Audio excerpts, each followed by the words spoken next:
I guess I have to clap every time that intro goes through because Paul made it, and it's actually really, really good. What's good, everybody? Welcome to Drone Brews.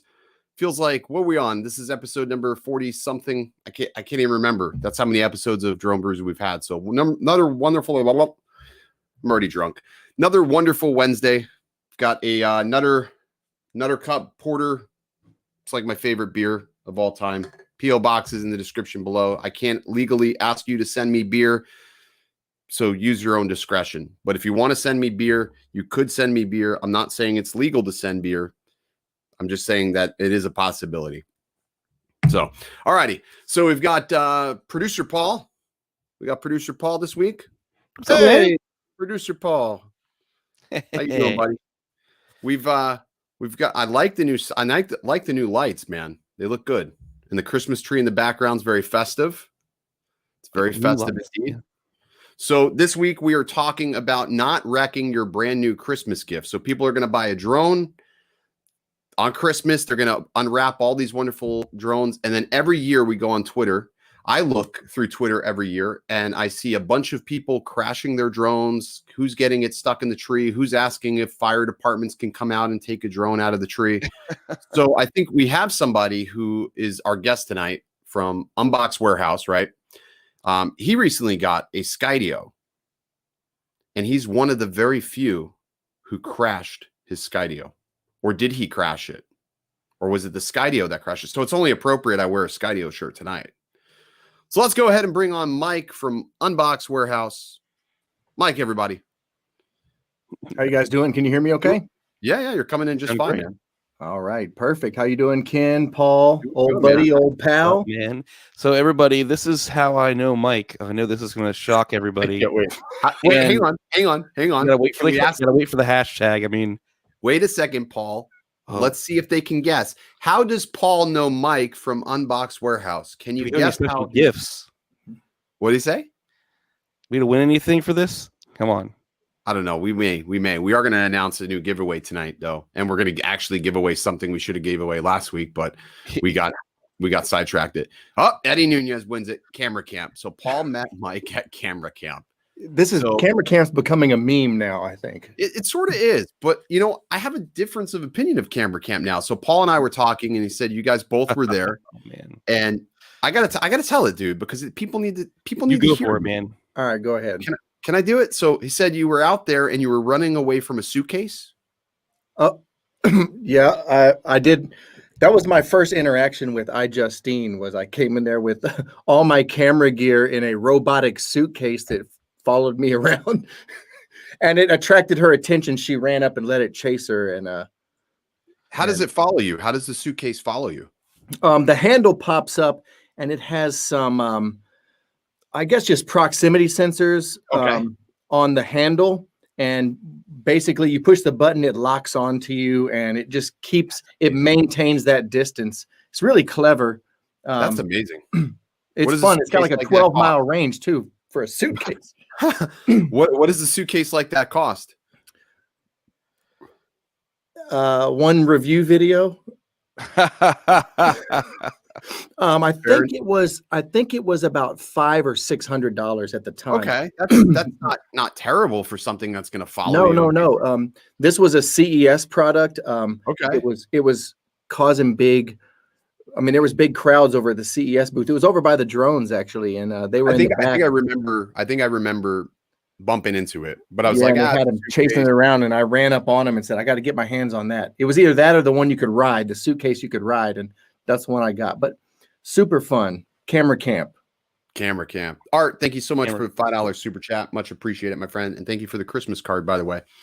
Love your shirt, Ken. By the way. Thanks, man. Thanks. So Skydio sent this out to a bunch of us. I guess we were all like in this like mashup video, and they're like, "Hey, we want to send you some swag," and that was like 4 or 5 months ago. So you get your swag just about as fast as they ship the drones. Ah, that was terrible. I'm sorry. Terrible. I'm trending into drone U territory. So Mike, tell us a little bit about your channel. What do you do? What do you do there? Because Unbox Warehouse looks like you do literally everything. I love tech and gadgets, and I used to vlog. I tried that out for a while, and it wasn't for me. I realized I need to make product review videos because I don't have this, my life doesn't allow me to do a sequential timeline of a story. So I need to be able to do a product, have some in the bag. I'm an engineer for spaceships for Virgin Galactic. In my free time, I also own an aerospace company here in town. Multi-engine pilot. I've owned 7 real airplanes, 2 of them twins. Love drones, love aviation, been in it my whole life, and I build spaceships for fun. Where are you located in the world? Where are you at? Jacksonville, Florida. Okay, so you're in Jacksonville. So we're all in Florida. So 3 of us, we're all in Florida. I'm from Texas, but live in Florida. But started doing product reviews, and at 4 years ago, I would go into Five Below, buy a little crap Bluetooth speaker, and review it and talk about how bad it sucked. And then people started sending me stuff that cost $5, and I got so excited, and then it just built and built and built. My God. And, thousands of dollars of equipment later. I mean, I have all my cameras are on motorized sliders. I know you have quite the production. It's really impressive. I mean, I can start doing, weird stuff right now. Is that on a slider? It's on a robotic arm jib. It's on a robotic arm jib. Yeah. So like if I wanted to show you the star of the evening. Oh my God. That's next level. Okay. Yeah, so I after seeing this, he showed me a little bit over the phone today, and after I told him, I said, "You're gonna make Ken I believe run out." this is one of your favorite over here. Let's see. Oh no, that is not my favorite. No, that's the devil. That is the devil. That drone is terrible. Mike, what'd you think of that drone, man? So let me get this camera back to a position where I can see. But is it doing this all by itself, Mike? Like you tell it a position that you want it to. Yeah, I have all the positions saved here in this app with a picture of each thing. And I just touch what I want, and the camera jibs around the room and moves. Mike, what the hell does this thing cost, and where can I buy it? Chat with me later. It's all right. I like it, dude. I like it. No one's ever done that, I don't think, on live stream. No, nobody's. I've never seen that on a live stream, but I'm digging it. So the Power Egg. A quick backstory on Power Vision. So yes, I first got the Power Egg, the original one, the big dude. The egg. I saw it, and I begged these people to send me one. I thought it was, so cool. And I had all these crazy ideas. I actually was going to fly this thing and have it land in an ostrich. I was going to pretend crash it into an ostrich farm and then have to go try to convince the farmer to let me fight these ostriches to get the drone back. I had ideas where I was going to have police come and start giving me crap at a park, but I was just going to make it look like an egg and be like, nah, dude, I'm just chilling with my egg, bro. And I ended up, I don't know why, dressing I rented a really expensive chicken mascot costume. And I drove around in a Maserati with this thing and went and made a rap video at the skate park wearing a chicken suit. Oh God, I love it. And you're in Florida. You're so my cup of tea. It's I feel like a bromance is brewing right now. I know, but go watch that one. We may have to just play that one just for the hell of it. You got a Dude, chicken. It's insane. I even went up to a groomer and tried to get him to ask if they groom chickens, but it was really ridiculous. So then when I went to CES last year, I saw the Power Egg X came, and they had a really. You went to CES? Yeah, I was at CES. I saw they had an impressive booth. Their booth was amazing, right? They had the rain flowing on it, and it was raining on the thing, and people were in the cage, and I was like, this, first view was this is something special when you first view it. You put more than 5 seconds worth of thought into it. You're like, okay, they got a plastic bubble around it. How good is the footage going to be when it's got water right all over it? So I got the drone. The very first one I got was Gen 1. It didn't have some software updates and stuff. I took that thing out, launched it, got it up about 100 feet, flew away. The app froze up on me. I still had control of the drone, even though I had no visual. The app was completely frozen. So I flew it back to myself and lowered it down to about 20 feet over me. Now it's right there. And I said, okay, well, let me restart the app. So I opened up the app. As soon as the app reconnected, this thing dipped forward about 45 degrees and shot 30 miles an hour right into an oak tree. That sounds very, very typical of this drone. My first experience with it was they sent me the drone and I got all the way to where I was going to fly it. I had the little landing pad things, and I was like, you know what? I'm going to land it in the water. Terrible idea for this quad. So I get to where I was going, and brick battery. Really? Yeah. And you only had one? Only had one battery. It was bricked. Oh, the first one, the first egg. Guess what? I had the dumbest problem you've ever heard of. So the little spring thing that holds your phone on the controller. Yeah. I pull that thing up to put my phone in there. It snaps off. So I had the drone 5 minutes, the first one. And I called up the guy. I said, hey, man, I tried to put my phone in there and the thing just snapped right off. And I said, can you send me a new controller over? And he goes, oh, they don't work like that. You can't get a new controller. They're bound permanently to the Power Egg. You have to get a whole new unit.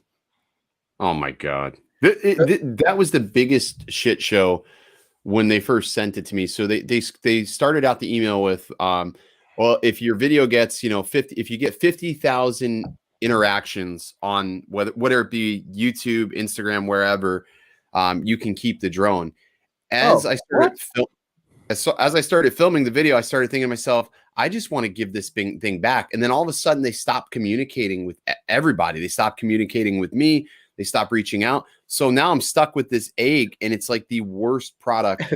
Hey, the first one, they straight pulled a fast one on me and got the first one back. They said we gotta update on the product and send that one back.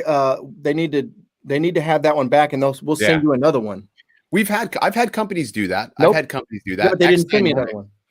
X Dynamics did that. They sent everybody to the quads, and then they were like, oh, we got to update it. We're going to do this, that. We'll get it back in your hands. Never seen it again. But I think they pulled it because they knew, they already saw, the way everything was going. The market was like, screw this drone. So they were pulling them out of, influencers' hands that like do sort of damage control. I got a maybe a worse story. Let me push this little button right here and do a slow reveal. Okay. I love this. You ready? You ready for this? Yeah. This might be one of. Here it Oh goes. no! Is that the air, like the little air pixie? Yes, this is focus. Come on, A73, you can do it. I know it doesn't like to do it when I'm. It is the air. There it goes. Boom. Yeah. The air selfie. So one of the first I think I have 20 of these. All right. I remember seeing that at CES. Okay, so I'll give you a backstory on that product. Clever idea. Okay, clever idea. Gimmicky as hell. Everybody knows that. It's not meant to be a drone, right? It's gonna get its ass kicked by every drone. I don't care if you buy a $100 off-brand one from Alibaba. It's probably gonna be better than this. That's not what this is designed for. But the biggest problem with this is they haven't been shipping these. So my feed is just full. My comment section on these videos, because if you type in that AirPix, my videos come up. Yeah. And every comment is just, I ordered mine 2 years ago, a year and a half ago, never got it. Are they bankrupt? And every time I call the reps over there and say, what's going on? I'm getting all these messages. I'm about to pull these videos, But that's the danger. People don't understand. Like we as sort we of don't know reviewers, at getting in at the beginning. Right. We don't know. We get stuck in the hype, and like so. For instance, the Falcon V copter, that was a prime example. Everybody's putting out $100 on this thing. They're shelling out money, and when we were at they had CES, it attached to that little plate spinning around, and that was it. Yeah, they wouldn't even let us touch it. They wouldn't even let me touch the quad. I remember. They had that little tiny one flying around, but they wouldn't let us touch the physical one, nor would they even let me touch the controller. I found like the whole thing really sketchy. I mean, you go to CES, they probably paid, let's say, $20,000 for that booth way back in the corner, and they probably made so much money, from all the trade shows, all the pre-orders that they took in. Let me tell you a little CES secret that not a lot of people know. The Chinese government subsidizes those people to get booths over there. I would believe it. So I did work with so if you went right behind the booth for Power Vision was the underwater drones chasing innovation. They had the underwater drones over there. Yeah, chasing. Yep. Chasing. So I did a lot of reviews for them. I got a few of their underwater drones. They told me that basically the reason there's such a big showing of Chinese products over there is because the government pays most of the fees for them to come display those products because it helps their GDP. We come over here and sell it to the Americans. But so, have you ever dealt with QC? QC makes underwater submersibles. So I did a video about the QC, and it wasn't like a bad video. It was impartial, and we had an accident with it. The first time we were taking it out to go review it, we had it on the deck of the boat. Well, as the boat's, smacking the waves, this thing is like bouncing up and down. It broke one of the motors. So we sent it back to them. They gave us another one. We never really did anything else with it. But one of the things I said was in my video was that the case, when you open up the case, it smelled like cat piss. So I'm walking down the submersible aisle, like where all the submersibles were. This lady sees me. This Chinese lady sees me out of the corner of her eye. She goes, "Oh, you're the guy that say our case smell like cat piss."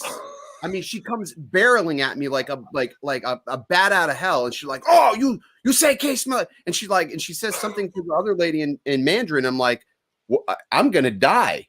I'm gonna die today. I mean, they were pissed. They were. Really I had a video get demonetized, and I couldn't figure out why.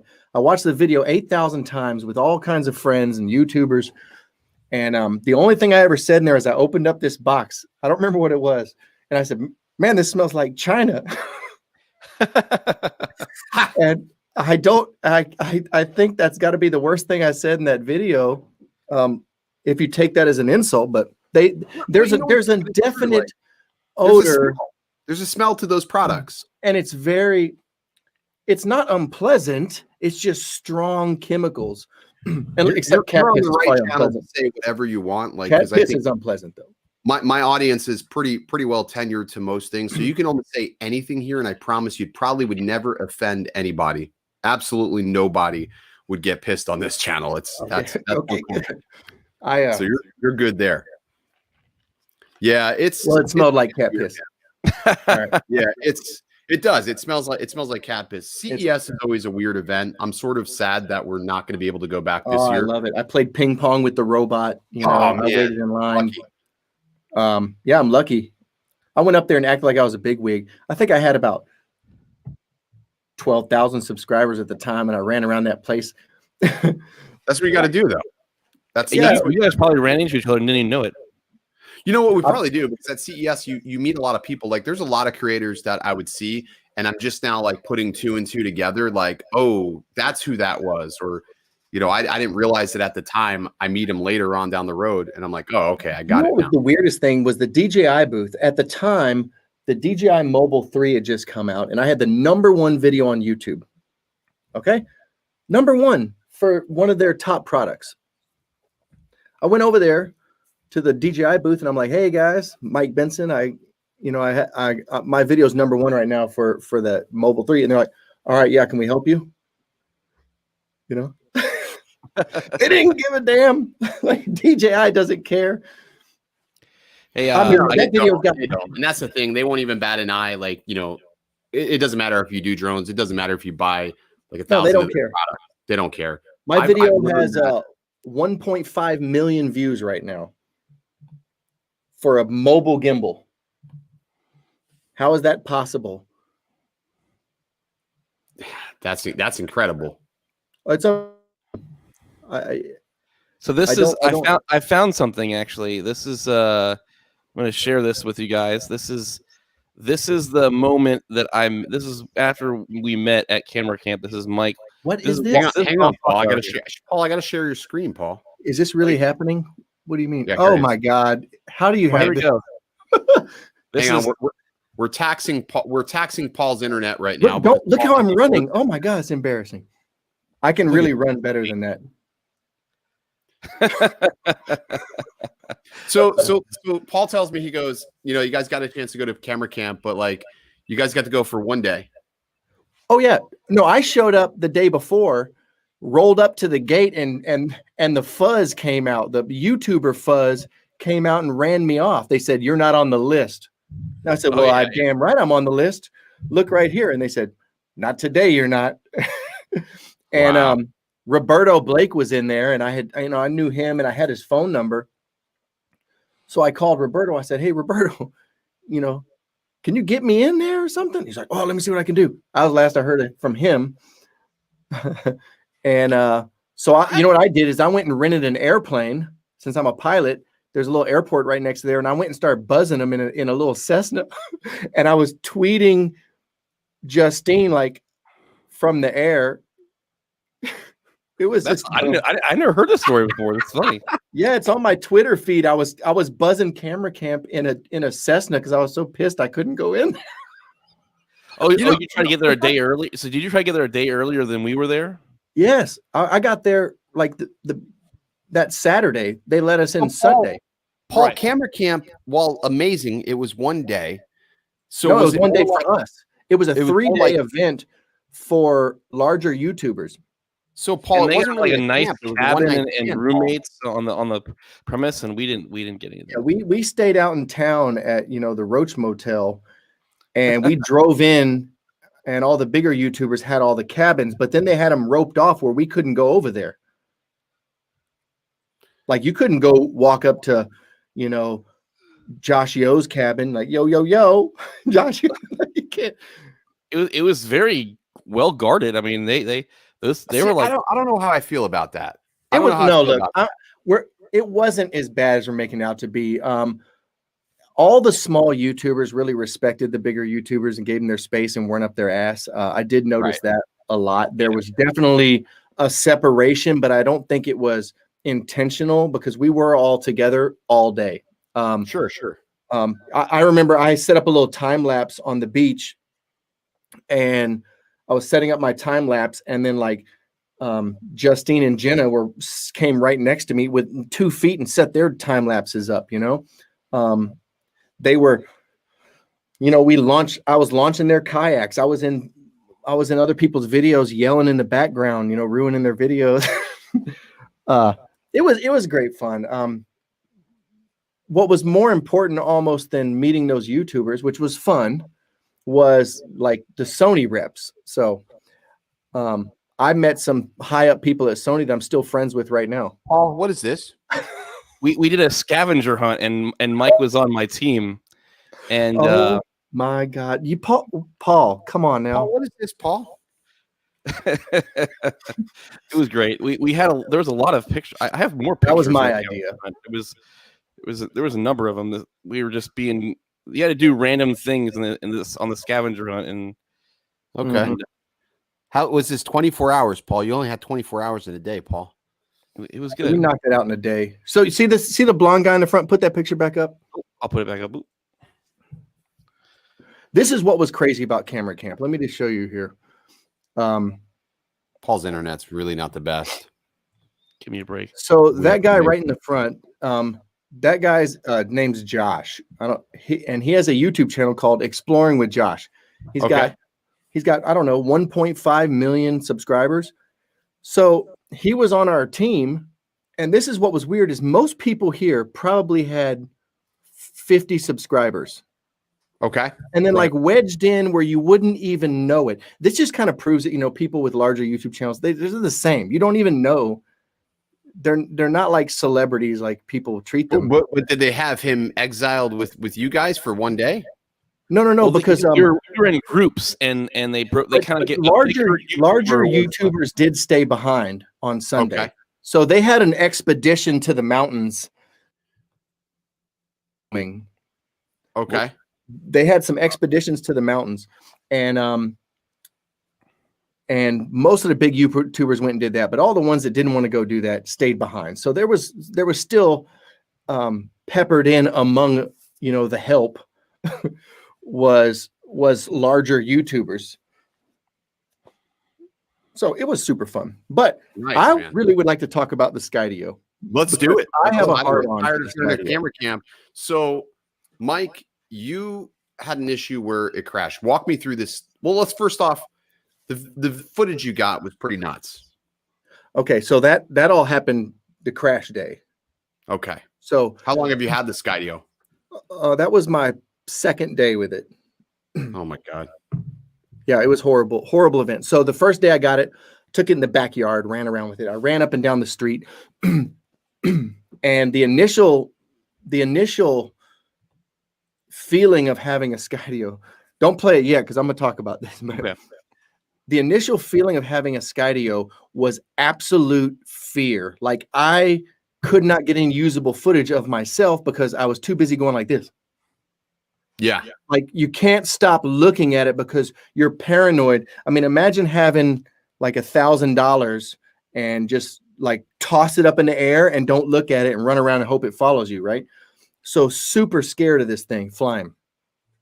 The second day I said, I'm kind of building up some trust. So I got my electric skateboard out that goes, it's like a 30-mile-an-hour skateboard.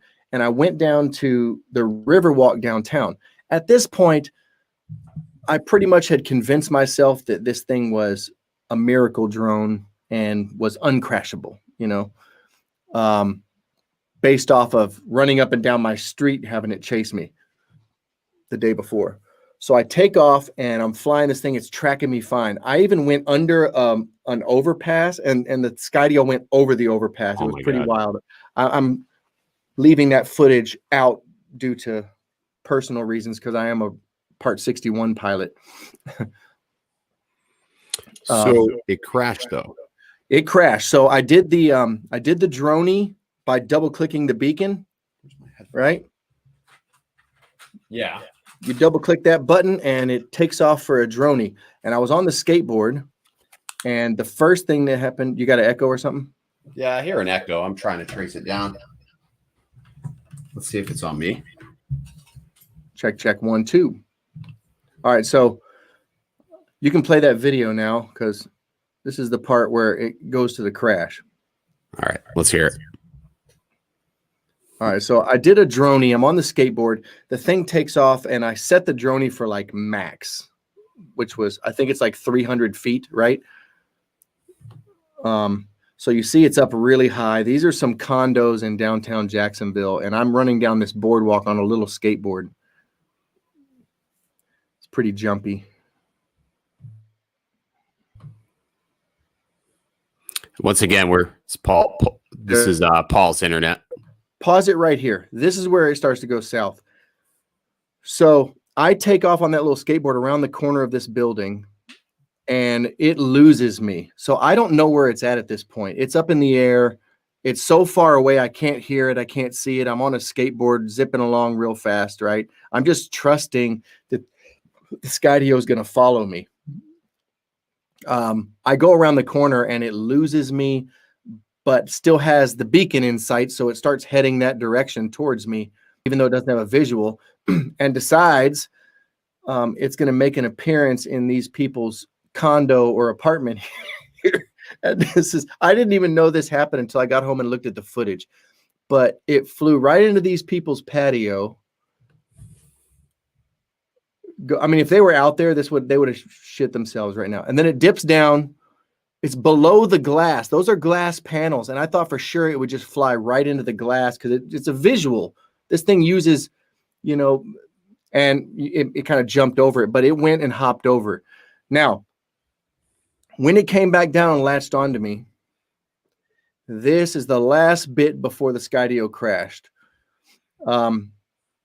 What happened was I had it flying to my left side about 10 feet right here. Okay. So it's on my left side. And right when I round this corner to the left, I click it over to follow me from the right side. So you'll see, yeah, it's buffering real bad. You see that light pole right there? Can you see it? Yeah, I see it. That of those every you still getting an echo? Yeah, I don't know if I have my headphones on, so I don't know. Maybe it's on your end. Can you hear an echo? Oh no, I don't hear an echo at all.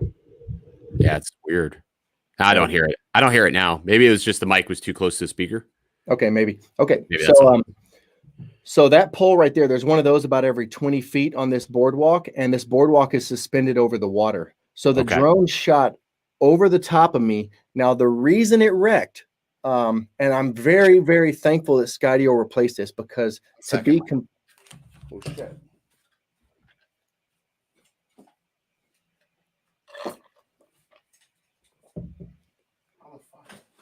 What do you mean the PC's running low? What the hell do you mean? What the hell does that mean? Oh my God, I'm an idiot. What? Huh. So good old me. I'm an idiot and forgot to plug the laptop in. So go figure. I'm getting all these warnings. Like low battery? Yeah. So that thing, where I made a fatal error was as it was tracking from my left side. I made a left-hand turn, a 90-degree turn on that boardwalk on the skateboard. So it was trying to adjust backwards behind me to stay on my left. And right when I went on that turn, in the middle of the turn, I clicked boop, boop, boop, and I switched it to the right side. So it violently tried to dart behind me to the other side, and then to catch back up. And the sun was really low now into my face, and it was going straight into the sun, and it didn't see one of those huge light poles, and smashed it, flipped, landed right in the middle of the boardwalk. Skydio did replace it for me. I sent them all the data. They wanted the flight logs. Right. They wanted the video, everything, and then they said they would replace it. I don't know. I got it pretty quick. I'd say within a week or two, but I don't know if that's based on the fact that they knew I was going to be making YouTube videos with it. I don't think that is though. So I don't know. So it was I direct emails between. Yeah. So I only know of two people that do YouTube that have wrecked it. You being one of them, Billy being the other one that have wrecked the Skydio and have gotten a warranty claim. The other person was flying on a bridge, hit the cabling on the bridge. This was the first known issue of Skydio crashing. It was like literally the first video. It's probably one of the most viewed videos of this. I know what you're talking about. Yeah. Is that the one? No. I saw one of the guy. It just dipped into the water. That's Billy. That's an older guy, right? He was out there on the bridge. No, Billy. Well, no, he was with an older guy. Billy's young guy. But Kluge, his hit the piling on a bridge. So he was trying to acrobatically fly through the pilings on a bridge. He was flying through the cabling. Mm-hmm. And what happened was it was like sort of golden hour in the morning where the sun was just cresting. That's the problem. You can sort of see the blue sky. But the problem was the cabling on the bridge was also blue. So it emulated the sky. Skydio crashed into the cabling. Now the cabling, to be fair, the cables were about this thick, Yeah, this light pole was probably 6 inches. Yeah. But once it's sun blinded, I mean, you got to think about that. You have to think about the Skydio like your own eyes. Right. Like if you're driving into the sun, if you get in your car and you're driving directly into the sun, like you can't see. The Skydio can't see. It's not using LiDAR. It's using photogrammetry to build a 3D model world based off of its 6 4K cameras. And if it can't see, it can't see. That was a good lesson for me because I don't think I'm going to crash it now because I respect it. And I still watch every Skydio video that comes out because I love that drone so much. I don't care if someone just posts random footage they don't even edit it. I don't care. I'm going to watch it. And I just cringe now because I just see people trusting the Skydio too much. Almost every video. I would have to agree with that. I think this is one of those drones where it's such a new technology. And, we all saw the video, that promo video they put out, and it was an amazing video. Like they did an amazing job, right, at marketing it. I mean, my first impression of that drone was, holy shit, like this is next level. That drone is actually the drone that got me sort of hooked on FPV because I was so immersed in, I want those type of shots, but I didn't want to work for those shots. So for me, Skydio was the lazy man's FPV. It didn't quite work out like that. I mean, the Skydio is still amazing at what it does, but yeah, you're right. I think a lot of people. Skydio to me is an exact opposite of FPV. It's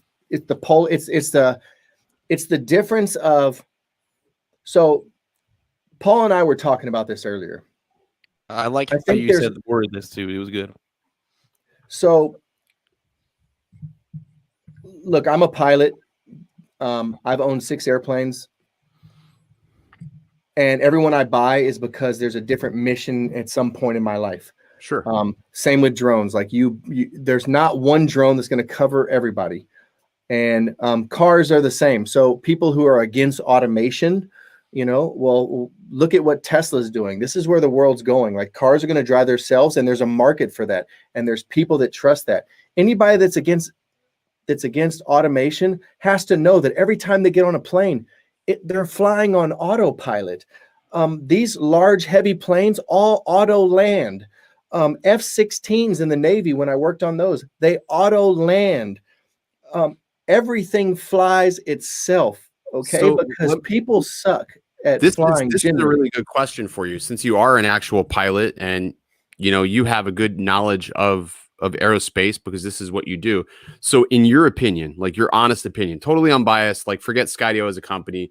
If you analyzed the data, you looked at this quad and you said, is this safe? Do you feel that their technology put in the responsible person's hands? Do you feel it's safe? Yes. Thank you. And I will say that for multiple reasons. Reason number one is, you have this line of sight rule, okay? But in my professional opinion, that line of sight rule should go both ways, okay? If the robot can see me, I don't need to see it. All right? This should be a two-way street. That it can see me as well as I can see it, if not better sometimes. The Skydio is designed to fly close to you, okay? They did increase the range on it, but it's not meant to do for a long period of time. Right, it's not really meant for a controller. It's just temporary, you go get away for a second. So the mission for a Skydio drone is to stay close to you, stay near you, be autonomous, and try not to hit stuff, okay? The mission for an FPV is to get super dynamic, fast, energetic shots, but it takes a lot of skill to get those shots. Right. The purpose of a DJI, very stable cinematic type drone, is very controlled. I watched a few of your videos, getting ready for this podcast or whatever, and I watched the one where the person was complaining, about automation and the fighting and everything, and I couldn't even believe it. Like, but that's the mentality of people, though. That's the mentality. They don't believe. They don't want to believe, Mike, that that's the way the airspace is going to be controlled. Automation is going to rule the air one day, maybe sooner rather than later. They don't want to believe that. Well, it already does. So they just had do you know what an ADS-B is? Yeah. Okay. So they just had a mandate come out where you have to change your ADS-B. So now your plane directly communicates with every other plane in the sky, whether you're in a turd Cessna 150 or you're in a Learjet. Those planes know where they're at. They're talking to each other, communicating. This is going to be tied into the autopilot system to where the same way a car, no one would bitch about a car that if you forgot to push the brake, slams the brakes for you. You hear no bitching about that. Exactly. But for whatever reason, people want to gripe about a drone that if you try to fly it into something, it stops for you. Like, what's the difference? It's the same. It is when you use the controller. Another thing we were talking with Paul is Skydio's business model, or Skydio's mission's backwards. So in order of control for the Skydio is your phone, number one, right? Number two, the beacon, and number three is that crappy Anafi controller that no one likes. Yeah, right? nobody likes that. DJI is the opposite. So DJI, number one, is the controller. So they're going to have a way better controller experience. The Skydio they don't want you to use a controller. They threw that in there like, yeah, you guys bitching about a controller. Here you go. Here's something. Grab that one off the shelf and wire it up. Make it work. It's not made for that, because if you pull out just your phone and you have a Skydio 2 and your phone in your pocket, you're going to go out and have an amazing experience and get the footage you want. As a solo filmmaker and YouTuber, my mission for that Skydio is to get very short B-roll. I'm not going to try to film cinematic travel vlogs with the Skydio. That's not really what I'm trying to do. But I'll tell you what, I used it just the other day. I was filming one of these gimbal review videos, right? Well, I'm out riding on my one wheel. I got the gimbal and the sun was setting, and I needed like some B-roll. So I pull the Skydio out, push the button, hand launch it. It starts tracking me. It's auto recording, and I take off. I ride for about 20, 30 seconds, right? Fly it back over, land it, put it back in the box, and I'm back in my truck, got the B-roll I needed with it's beautiful. I mean, can't do that. So here's a question from the chat. I'll read this question because this is somebody being devil's advocate. So bear that in mind. Devil's advocate. He says, how safe would someone have been if the Skydio came crossing the patio when they saw it? I think what he's saying is, if somebody was sitting on the patio, how safe would it have been? Oh, they would have been safe. They would have been right. Their privacy potentially was violated. Right. As for their safety, it's not going to hit them just like it didn't hit the patio furniture. If you move towards the Skydio, it goes away from you. It's like I think it actually would have, if somebody was on the patio, the Skydio would have realized a lot sooner what it was doing. It would have probably not even gone in that situation. That's the thing. It doesn't have it might have tried to track them and then follow them right in the house. You know, who knows what this thing. But that's the thing. We don't play what ifs. We don't play what ifs when it comes to what could have happened. Like, well, I can tell you this. What if only counts for horseshoes and assholes? So I have tested. I have put the drone down at like chest level and like walked towards it, tried to run into it. It moves out of the way or it pops up out of your. So on some of the newer firmware, I did notice that last week I was just doing like a skateboard video for a company, and I noticed I was walking towards it and it kept moving back. Now I didn't have the beacon; it was moving back away from me. Yeah. So I don't know if they've put out firmware updates since some of my earlier videos. I haven't put out a video on it in a while, which I'm sort of thinking maybe it's time. I don't think they've done any major. The last update was the one where they increased the range and stuff. But yeah. But I can tell you this. Another thing, I had communications with this team at Skydio, and I made a suggestion that they really liked, and that was I sent them a schematic of wires, low-hanging wires in neighborhoods, which is what eats these things for breakfast, right? Sure. Yeah. Absolutely. People go, they buy one, they go out in their street, they run down the street. And where it gets you is not really when it's traveling straight. It's when you change directions, because anybody that's flown a Skydio knows when you change directions, this thing tries to get back in position with some vigor. Like, whoa, it's scary. Because if you have it following behind you and you do a 180 and start going the other way, that thing whips around you at like 30 miles an hour. And if there's a little wire there, that seems to be when it gets hit, you know, or it's changing altitudes. But what I suggested to Skydio was the same way they have a height floor of 8 feet, just make that height floor adjustable, because most neighborhoods have a max they have a height of 14 feet on these lines. So why can't we set it at, you know, I want this thing not to go below 20 feet. Exactly. It doesn't make any sense. It's a simple fix. Just let me set the height floor. Don't just make it a set 8 feet. Or let me set it, also set it really low. Why not be able to set it, you know, say you're going through a trail in the woods. Let me set the height floor at 6 feet.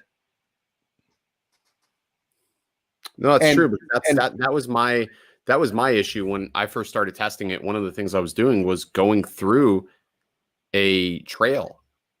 And I was having issues. With it in the trail. I mean, it made it through it. Did it make it through as quickly as my Mavic? No, because the Mavic doesn't know, you know, what it can and can't do. I basically, you know, it just was going to track me, win, lose, or draw. The Mavic was going to track me, but the Skydio, it sort of knew. And what happened was at one point it got itself stuck. It got itself stuck in a tree. So what I had to do was hit pause and navigate it out. Now, navigating it out was easy because it was just lower it down, bring it to me, and it came out, no problem. But it did get itself stuck. That was with the beacon? That was with the beacon. And a lot of it, too, could have been GPS signal on that, because I know it's heavily reliant on it. I mean, it worked. I personally, I've never had an instance where I felt like it was going to crash. Let me take that back. I had one close call, and it was around a telephone pole. It went between the wires. Oh, yeah, that's happened to me. And I'm going to chop that up to dumb luck, because it did it so fast. I mean, would it have destroyed it? No, because the wires were way over on the grass. It wasn't over any hardness, so I don't think it would have destroyed it too badly. But that was the only close call I ever really had with that quad. Any other time, I've really had good luck with it. I've had a phenomenal experience with that quad. Let me just talk about a few things here with this Skydio. Go for it. That I find just so innovative. Like, some of it is just silly, but like this gimbal guard, functional. Why can't, I mean, we have been begging DJI to make one that you don't need a degree to figure out how to put it on there. Exactly. Since the beginning of time.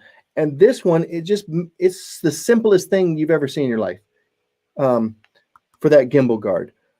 Second is the your memory card. I have, because I don't have very long fingernails, I have trouble getting memory cards out of everything I have.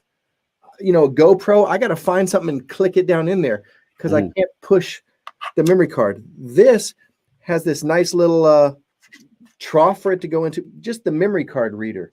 The fact people always go, why are the blades on the front on the bottom and the blades in the back on the top, right? People ask, well, why'd they do that? You know, so you can catch it? No, not so you can catch it. That's a fringe benefit, but it's because the camera placement, you can't have blades going over the camera, right? So on either the front or the back, you're going to have two cameras out on these legs. So you can't put the blades on the top, having passed over the top of the camera. Sensors. Yep. The sensors in the front there, you can't put them above it. Yeah, you have a camera here, a camera here. So you can't put the blades on top or you'll be, you know, going in front of the camera. And you have to triangulate these to do the photogrammetry. I don't like the USB charger right here. Yeah, I wasn't a big fan of the USB. I mean, it's not the worst. I've got one of the I don't like that it sticks up and comes out. I just feel like I'm putting pressure on it, and I don't use it like that. How was your warranty process with that? So you wrecked it. How was the warranty process? Like, how long did it take you for them to send you a repair? I don't know if my situation is going to be the same. I don't think they're like that though. Because I actually received it. I mean, I emailed people. I had like contacts. Okay. And they knew I was going to be making content. And when I crashed it, I emailed the guy and was like, I was trying to make a video and it biffed it. Did you pay full boat for it? Yeah. Okay. Because I was gonna be like, yo, Kendall, what the fuck, man? Like, what the fuck, dude? No, I paid for that. I know Kendall's watching.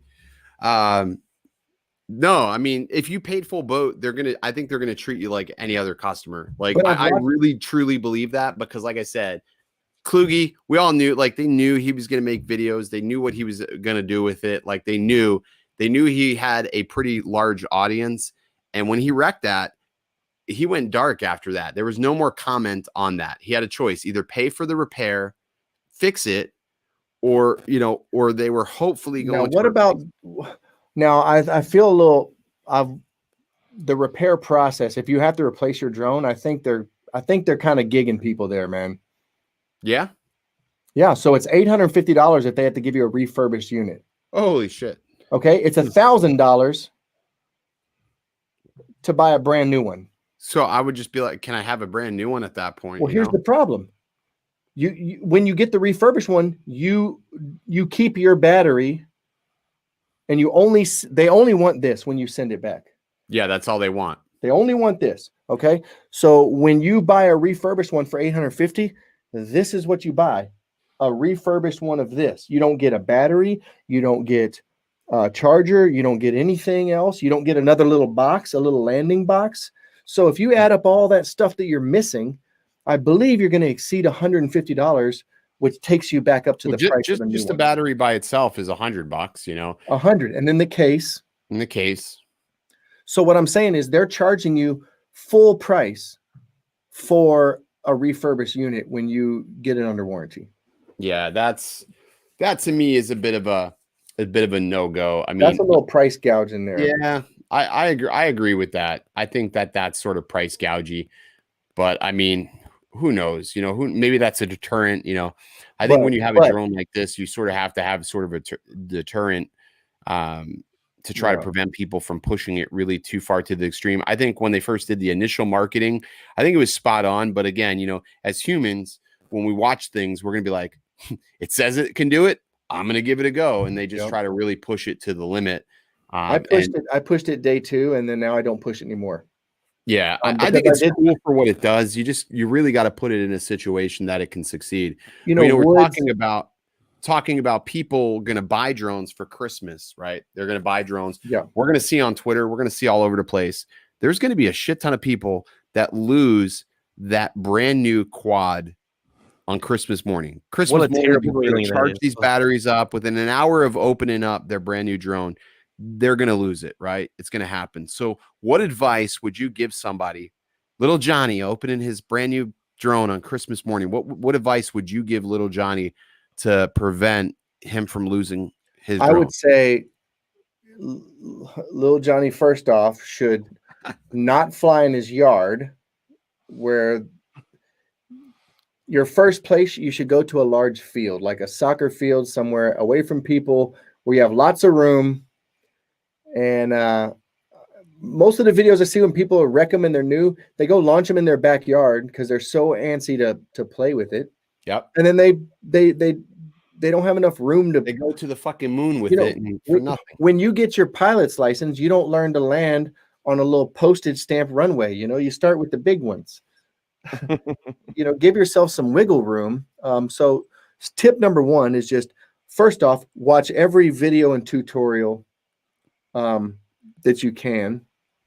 But like anything, this takes stick time, right? You're not going to learn from reading and watching. I used to use the analogy of you could go to college about how to ride a bike. Certified don't know shit. Yeah, you could go to like a 4-year university on bike riding, right? But never touched a bike, just learned about the mechanics. Hey, when you lean this way, when you do this, gyroscopic precession you could learn all that shit for 4 years. Go get on a bike, you're not gonna be able to ride it. Right. It's the same with the drone. You can go learn everything, but until it becomes muscle memory, how to do things, panic is what makes people crash them, right? They panic and they do the wrong thing. They go backwards and then they crash into something. Exactly. When you have that muscle memory, you don't go backwards anymore.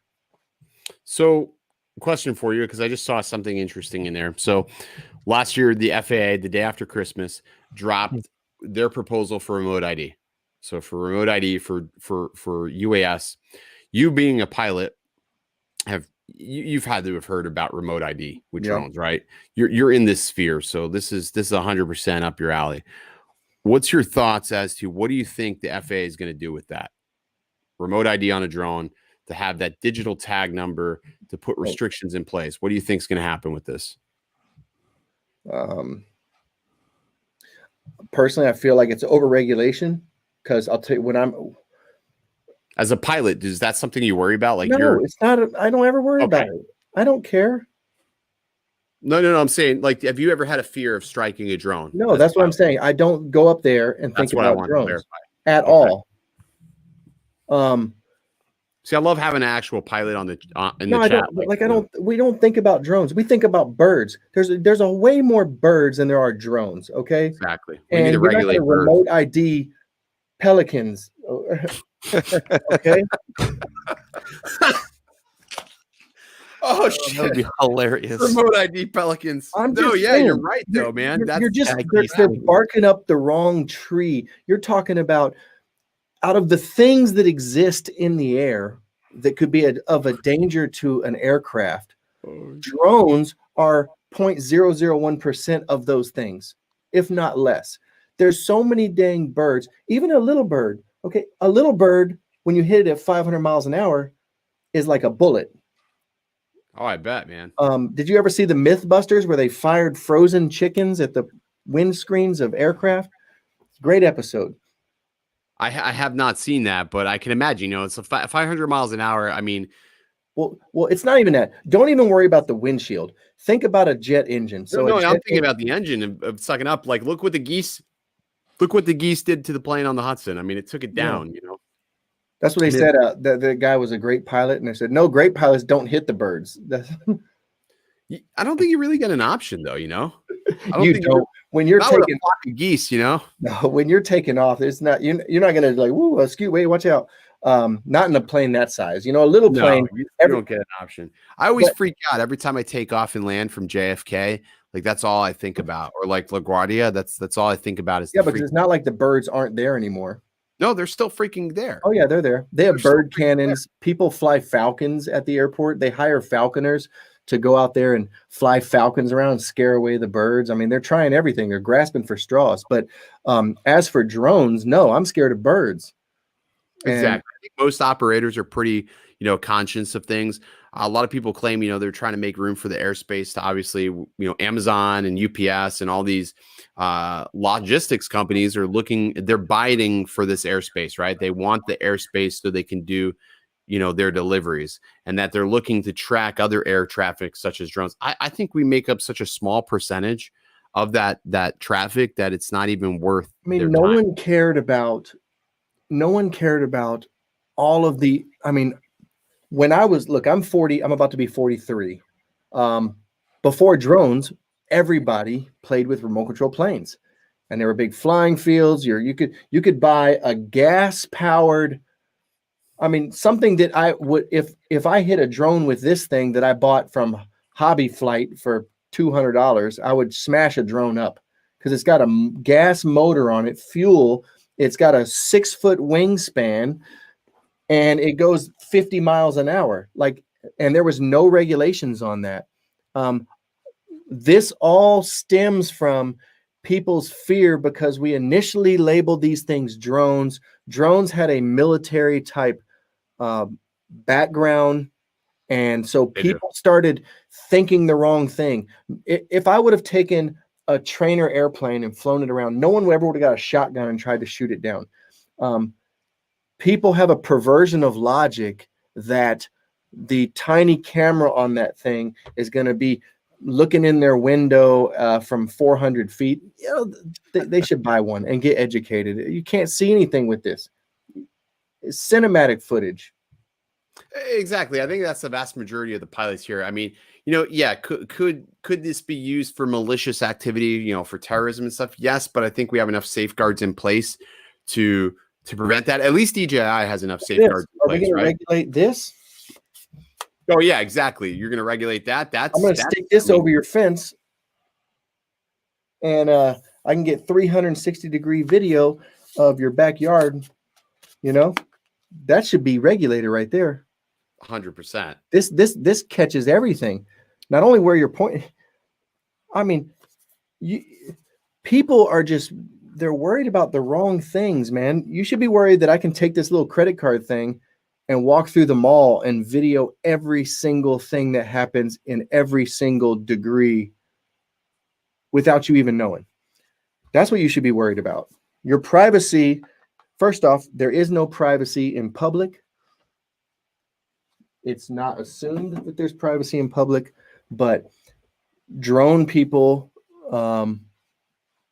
have been forced to explain themselves and jump through hoops, and it's okay. We really have. I mean, that's sort of the stigma. I get confronted often filming real estate, whatever. I'll have people come up. Some people are great. Some people are just total assholes. It sucks. And, my fear is, with remote ID, those confrontations, if made public, are going to become much worse. You're going to have people come up to you and now they can find you. Now they can know where you are at that point. That's a little unnerving. I'm not saying it'll come to that, but scary. Well, airplanes are like that. So if you look at a tail number on an airplane, yeah. If you Google November 324 Victor Romeo, which is the plane I used to own, if you Google that, you'll see my name as the registered owner. You will see the address I had when I was registered, when I owned that plane. You could drive to my house. So if someone buzzed a plane low over your head and you looked up at the tail number, you could drive to that person's house, the registered owner, because it's open.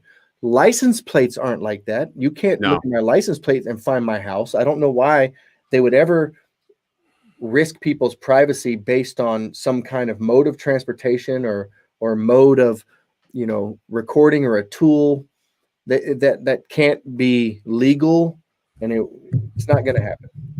No, I agree, and it's going to be interesting to see what they decide to do with everything, because I don't have a doubt that we're going to see the same sort of philosophy from the FAA.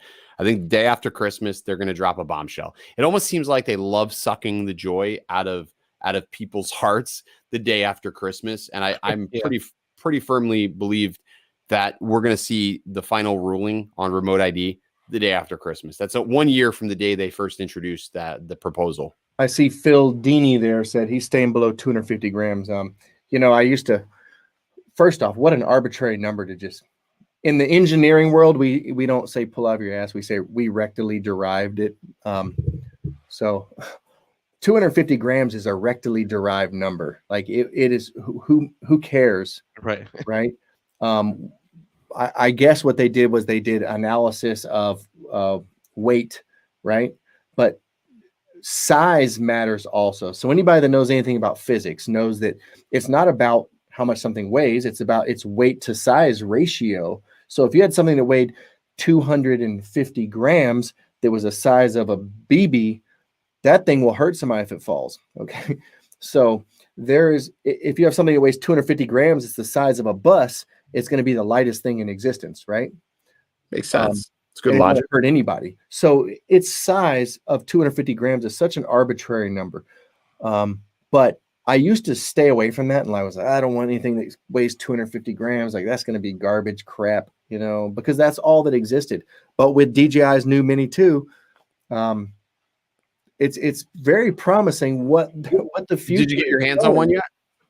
Huh? Did you get your hands on the Mini 2 yet? I have not. I want one. Have you? Yeah. And you love it? I don't know if I love it. So you go back to that 250 grams, number, and 250 grams, obviously is great because of regulation. But for me as a 107 pilot, what the fuck does it matter if it's 250 grams or 600 grams? If I'm going to fly it professionally or posting stuff to YouTube, I still have to have that license so I can monetize stuff. So for me, it doesn't matter. But I feel like 250 grams in the wind gets blown around a little bit too much. I much rather fly the Mavic Air 2 than the Mini. I prefer the Air 2 over the Mini. Now, recently, I find myself gravitating more towards FPV versus camera drones, just because I don't get the same excitement flying camera drones that I once did. Once upon a time, I was like, holy shit, this is amazing. This is fun. Right. I don't get that same adrenaline rush, It's not, that's the difference. Your mission is different. So my mission's changed. So I, being the old guy, I'm an old YouTuber, but I'm more about convenience, right? I don't need the thrill. I need convenience. So I want the Cadillac Escalade. I don't want the Dodge Viper, right? Some people want the Dodge Viper that has no traction control and it's a stick shift and they feel like they have full control and it's exciting, it's fun. That's an FPV drone. Right. Other people, they want the Tesla with put it on autopilot and they can just sit back and cruise. And I'm getting to that side of the spectrum. For me, having 3 careers, basically, YouTube, Virgin Galactic, and my aerospace company that I own, I am task saturated. So anything I can do to make creating a video easier, I will buy it. I don't care what it costs. This right here is that thing for me. This is why I love the Skydio 2 so much. Sounds like Ken. But Mike's got a point though. Like if I figure something is going to make my life easier, I'm the same way. I don't give a shit what it's going to cost me. It's going to save me time. Eventually it will save me money. Yes, you have to make an initial investment to purchase that. My time is more valuable. So all this equipment that I have that can move my camera, I used to, when I would film B-roll sequences of products and I had to move my camera, I had all the little things where you put you roll it on the table by hand. Yeah. And it looked like crap. And then I had all, manual sliders and dollies, and I just couldn't get it smooth as I wanted. And I would do 10 shots to find a little piece where it was smooth. You're so right. There with you on that. I would do 10, maybe 20 times I would do it. And then I would have to, and not only did it take me longer to film it, but now in editing, I'd have to sit there and watch through 30 minutes of me doing the same movement over and over to find one where it's not jumping around. So when I found a tool that can do it right the first time, perfectly smooth, it's worth the money. This is my perfectly smooth slider for drone photography when I'm a solo shooter. I will launch this. People are like, oh, how long is the battery? I don't care. Because I fly it for 5 minutes. Because that makes sense, though. I already have a shot list in my head, and I'm like, I need a shot of this. I need a shot of this. I don't go out and play. I have a mission, and that mission includes getting these shots. I take the shot, and then I land the thing. I put it back in the box, and I'm done. And that's the way a lot of people, need to shoot. They need to have that shot list in their mind. I have a shot list when I go out. I have like certain things I have to get. We're gonna go up with the jib shot here. Oh boy.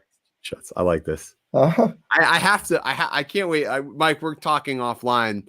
I got to know what this is, man. So if you guys see some crazy robotic camera movements, eventually you blame Mike. I'll help anybody.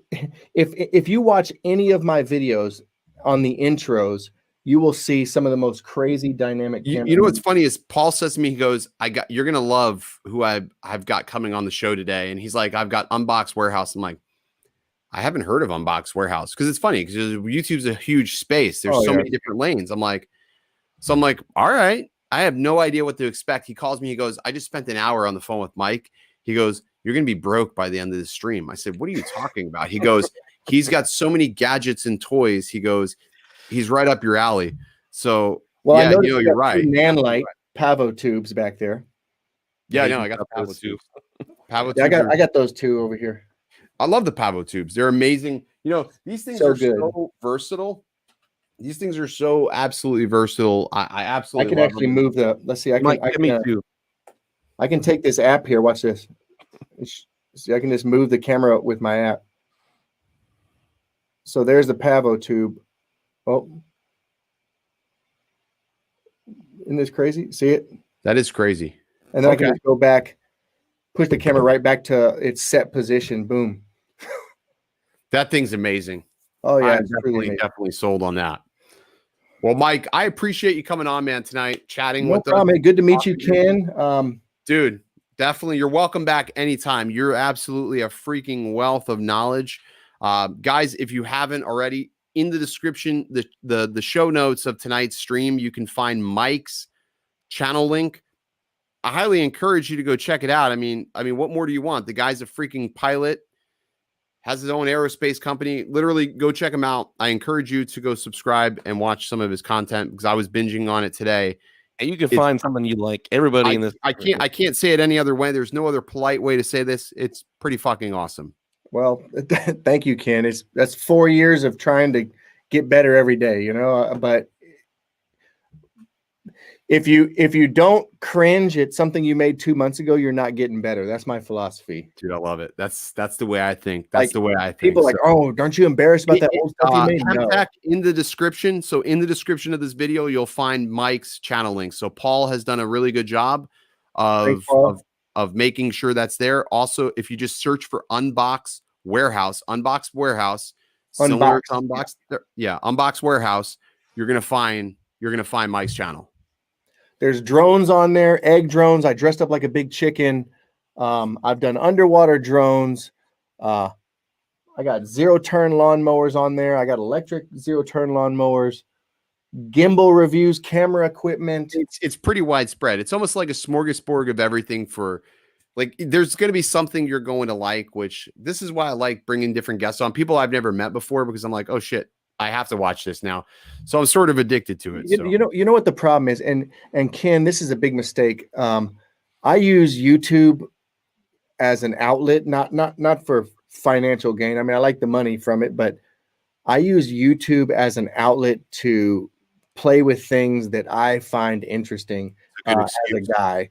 And so the reason it kind of covers this gamut of products is, like, if I think it's cool, like, I'm making a video for it because I think that exactly, because you get excited. People are going to find it. Want to make a video about what you're excited about. I'm the same way. If I don't like something, I don't want to make a video about it. If I'm not genuinely interested in it, there's no. I want to be like that. I want to be like that cool uncle who's got all the gadgets. When you're growing up, like that's basically my YouTube persona. Is like, oh yeah, that guy's got all the gadgets. Uncle that's got a plane, a spaceship, and a jib. So he got a freaking lawnmower. What? A suitcase that chases him. What more do you need to know? I got suitcases that chase me. I have a zero-turn lawnmower. I mean, come on, man. Who else gets a zero-turn lawnmower for their? Hey, look at this. You know what this is? I have no idea. Does that 3D print it? Yes. Okay. Oh, for the beacon. Oh, that's nice. That's clever. Look, so this is a bike mount.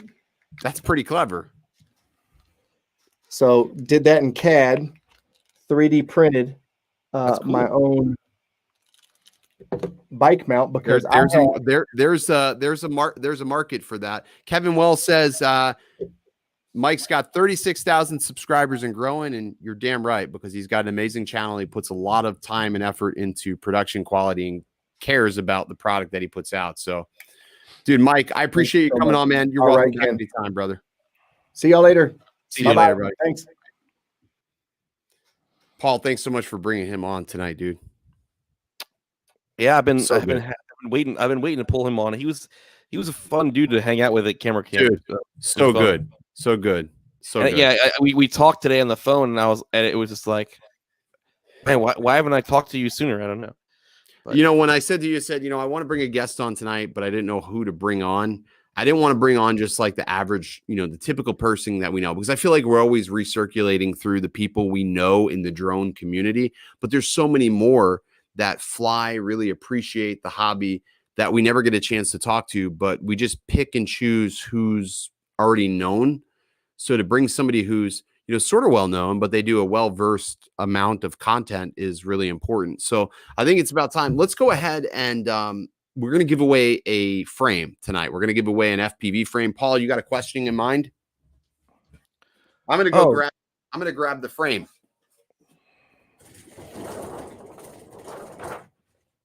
So it's all a facade. This is a facade right here.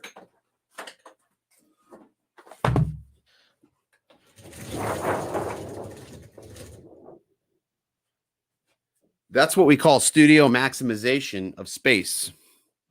So that just probably blew people's mind. Like, wait a second. What the fuck just happened there? Did he just lift that gray wall back up? So tonight we're going to be giving away an FPV frame. This is from the company called Diatone.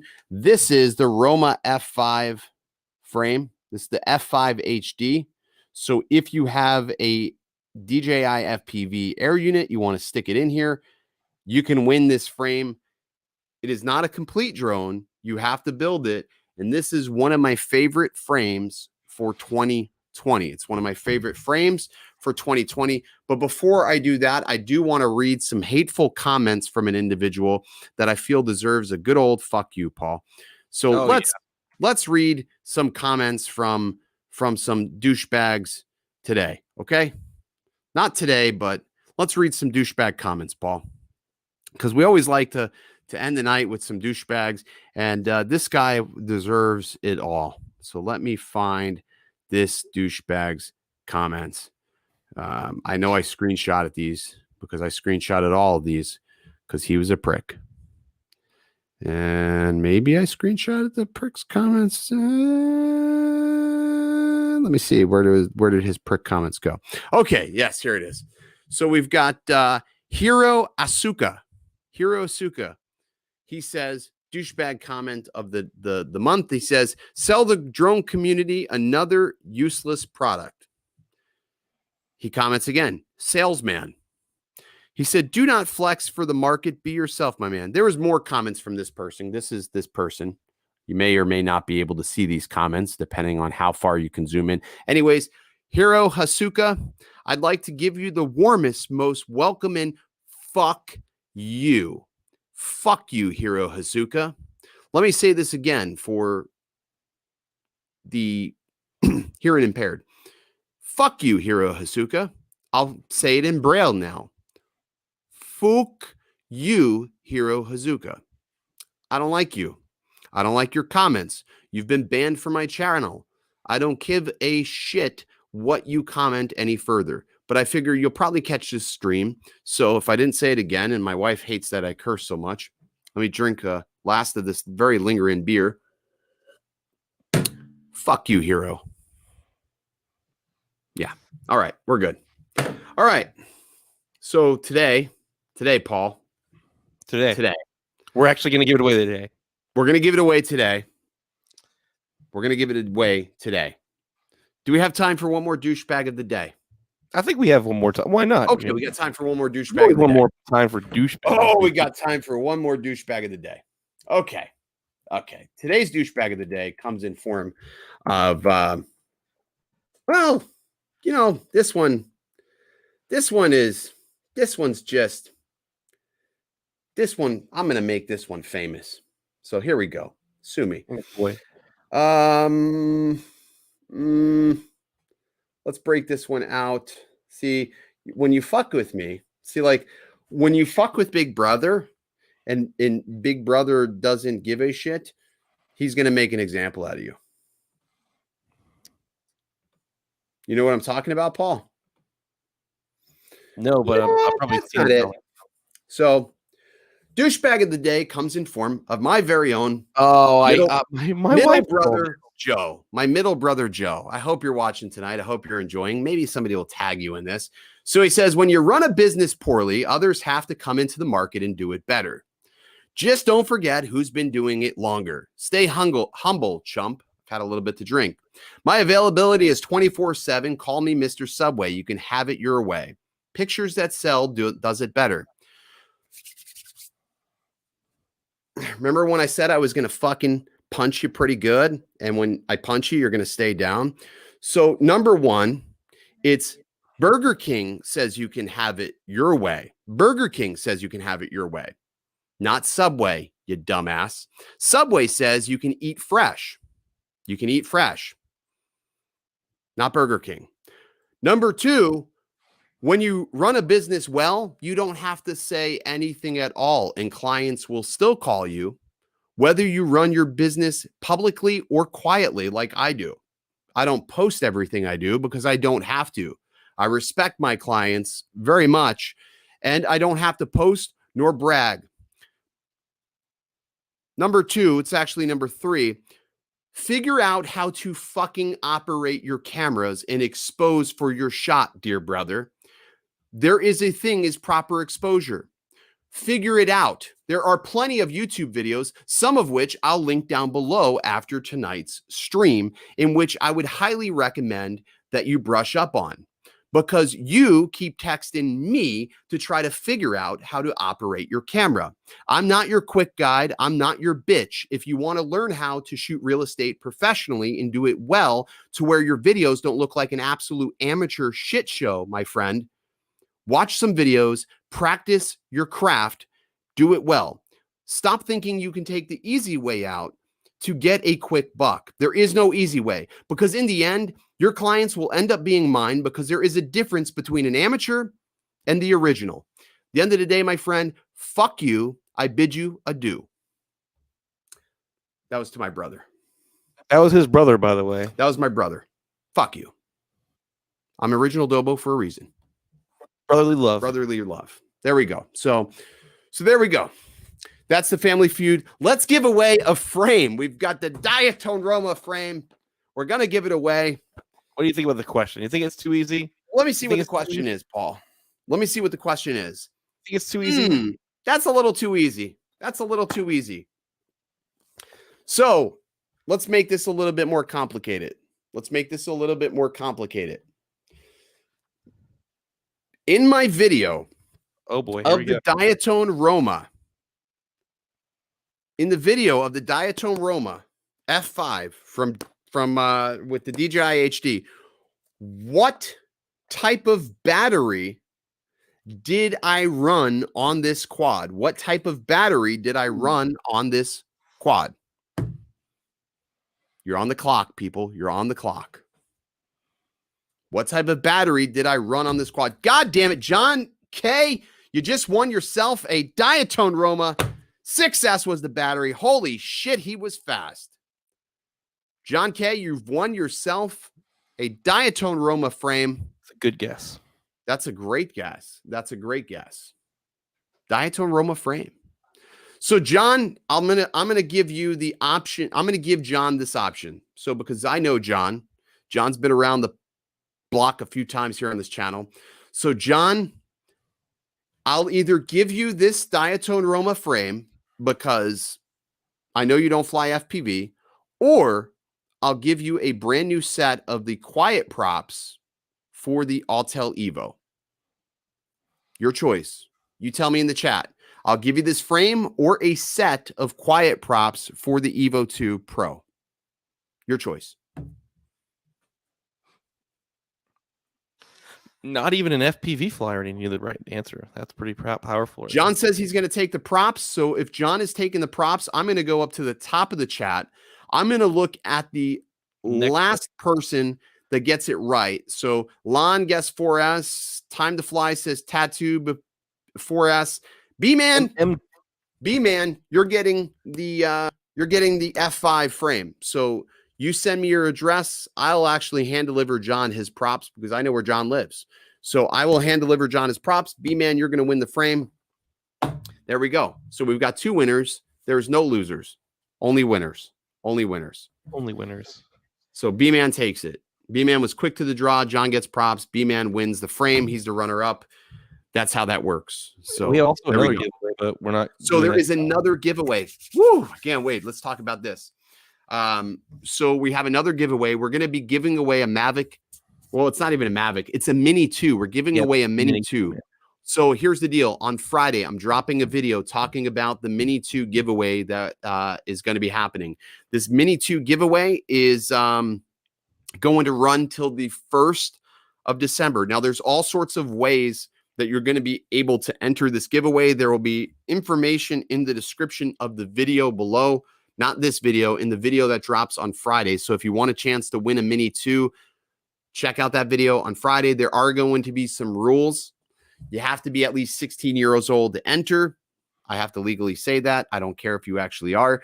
And you have to be a U.S. resident residing in one of the 50 states. Puerto Rico's fine. Guam is fine. The Virgin Islands, I'm not really sure. I don't know. Read the fine print of the giveaway. But there you go. So it's going to go to the very first of January. So New Year's Day. Paul, when is New Year's Day, Paul? Paul? New Year's Day.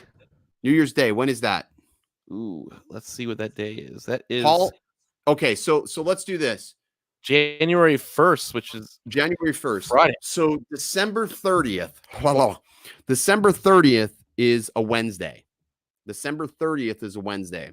So I could run the competition to the 1st, which is a Friday, or I could run the competition to the 30th, announce the winner on the 30th, or I could just get completely shit-faced on the 1st of January with anybody else who is not going out due to COVID, and we just have this amazing New Year's Eve bash here. Wait, no, that's already New Year's. No, that's already happened. Fuck me. Maybe we'll just do a special New Year's stream. What do you say, Paul? Do a New Year's stream on the 1st. We give away the Mini. We ship it out. Do the whole hoopla. What do you think? Let's do it. You want to do it? Because we're not going out. We're staying in. We're trying to be good people. Yeah, I'm being a good because it happened. So something that happened this week. I haven't talked about. I don't even know how I'm making video. I don't even know. So my grandfather, like COVID, I'm not gonna lie. I have played fast and loose with COVID for the past couple of months. I've traveled a lot. I've went to Spin Up. I've done all these different things, and I've sort of like, it's, the big bad wolf. It's not real. And yeah, so my grandfather, who's in the hospital, he shattered his hip last Thursday. He had surgery on Monday for his hip. He's 94 years old. Got news today that he has COVID-19. He's in the hospital right now. So little nerve-wracking. So I didn't, it doesn't really hit you until I guess it affects somebody super, super close to you. So, I'm not trying to be a dick about anything, but just fucking be careful. That's all I'm saying. Be careful. It's definitely there. Well, when you're 94 years old, everything shatters. So hopefully he gets better. Hopefully it's just, he's like me. He drinks well. So I'm sure he's going to be all right.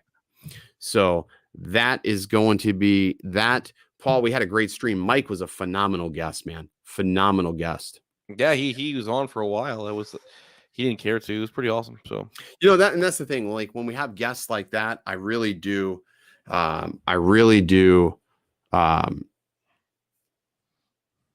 enjoy it. So I really do enjoy having a guest like that. Time flew by, that's for sure. You look up, it's like 10 o'clock. You're like, oops. Oh, well. Oh, and that was the thing is like I can continue to keep talking to Mike because he's such a wealth of knowledge. The fact that he's a pilot and everything else just makes it so much great. And the thing was, I had no idea who he was before today. Like, but until you showed me his channel, I was like, holy shit. Now I am interested in that robot arm. I will be having conversations with him about that because I'm going to definitely get that. People are asking where Philly Drone Life is and where the weather is for tonight. So I guess without further ado, let's go ahead and get into the weather.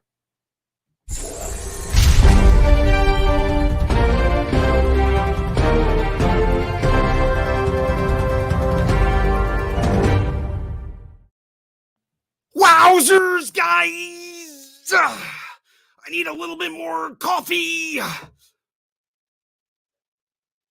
Well, your sister's ass, it's blowing like crazy out here. I mean, look at it. It's just blowing like mad out here. No, there's no weather tonight. There's no fucking weather. There's no fucking weather. It's just me. It's just me. No sister's ass. It's just me. Leave the fucking guy alone. When he's ready to talk, he'll talk. You had me confused there for a second. Producer Paul was like, I don't remember this on my schedule, but we'll go for it.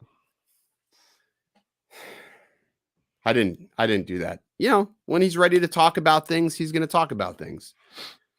I always say, just let him be. He's probably processing things. I know he said he has a call with the FAA, and I'm sure he'll share all that information with everybody just as soon as it happens. So it is what it is. So hopefully it works out for his benefit, his favor, but we'll have to wait and see what happens when he tells us.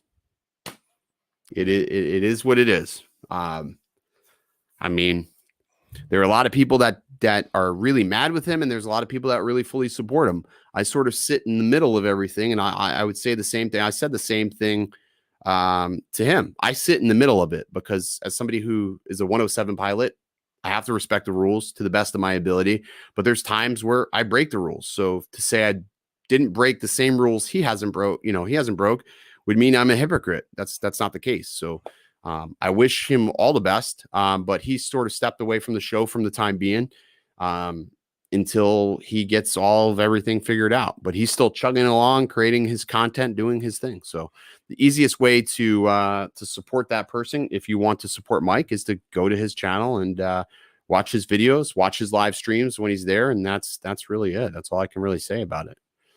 That's all I got. Well, I got, man. That's all I got, man. There we go. I'm sure I'm going to get yelled at for that little stint. I get yelled at because she can hear me yelling from the room. So she'll be like, she's like, there's other people trying to sleep, Ken. There's people trying to sleep. The kids have school, Ken. School. That's not how she sounds, but I'm probably dead. I'm so dead. You're dead. Paul, you're sleeping on the couch tonight, bro. You better. Can I quarantine in your garage, Paul? Just pack it. Oh, yeah. I could probably make some room for you. No, I'm just kidding. I couldn't do that. I couldn't deal with your internet, Paul. Well, come on. It's the funnest in the area. Paul, that is not the fastest internet you can get in the area, Paul. I'm sorry, Paul. That was a mess. Your internet is a complete and utter disaster, Paul. Just an utter disaster. I'm cheap, I know. Yeah. I mean, I don't even think $70 a month is that cheap, but dang, it rips a hole. Man. Oh, a couple of updates here. So just for this. So Saturday, we're talking about it. We're going to be doing a socially distant meetup. However, that's going to work. We're out in the open, so hopefully nobody's coughing and gagging. Know yourself. You want to wear a mask, whatever it is. Anyways, we're doing it at Sulphur Springs Park, 1 p.m. on Saturday. That is the 19th, Saturday, December 19th, Sulphur Springs Park. That's that big, huge tower that looks like Rapunzel's Tower here in Florida. That is in Tampa, Florida, 1 p.m. Saturday. Bring whatever you have. You want to fly it, bring it. I'll be out there for probably 2 hours or so flying FPV. Mike from Accelerated Heights will be joining me out there. So he's always a lot of fun to hang out with and fly. What else we have, Paul? There was something else I wanted to say, but then I forgot. Vegas, man. Oh, Vegas. Yes, Vegas. Vegas is still happening. I am still going to Vegas. That is happening. We have confirmed dates for Vegas. So we have confirmed dates for Vegas. It's happening in January. We are departing on Thursday the 21st. So Thursday, January 21st, I am flying out to Vegas. I'll be in Vegas at 10 p.m. And we will be leaving Vegas on the 25th promptly at 11 a.m. on Monday, the 25th, to head back home. So Vegas. So that's going to be the Vegas trip. That's going to be a pretty fun trip. We've got a lot really planned. So if you want to hang out, get some time to fly Red Rock Canyon, that is where we're going to be. Yeah, we're going to be doing dinner a couple of nights. It's going to be a good trip. I think Vegas is going to be pretty fun. I am excited about this weekend to see who comes out and flies. So yeah, like I said, there you go. That's it. That's it, man. That's all we got. That's all she wrote. That's all she wrote. Paul, anything else before we sign off for the evening? No, man. We're good. Alrighty, Paul. It's been a good night. I really enjoyed chatting with you. Sort of. It wasn't really me, but it's all right. I want you. I need you. You got me right where you want me, baby.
Oh, man. Ken, dang it, Ken, did you hit the freaking live button again? This was supposed to be over. I'm supposed to have my own private time here. What in the frick are you doing? Were you going to say the F word, Paul? Because if you're going to say the F word, I'm telling Chelsea. I'm telling her, Paul. I can't say that. She's in the other room over there. She walked through this door and just beat me up. Say the F word so we can see her beat you, Paul. Just say it one time. Just say it was I was a terrible look how I feel so tired. I feel delirious lately, Paul. Look how delirious I look. In my eyes, it looks delirious. Dude, you need to yeah. I need to sleep. You need to get sleep. Paul. I'm living on chicken nuggets and coffee lately, Paul. It's a terrible combination. All right. Send beer. I want you. I need you. You got me right where you want me, baby.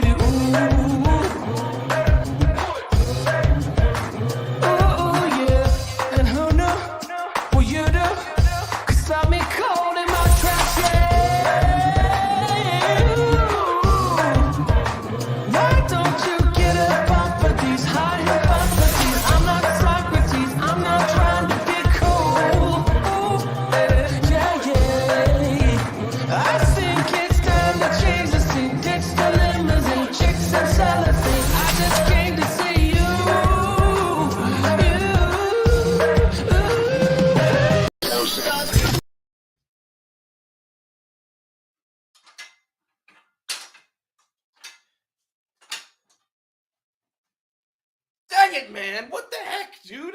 Don't I have any freaking privacy around?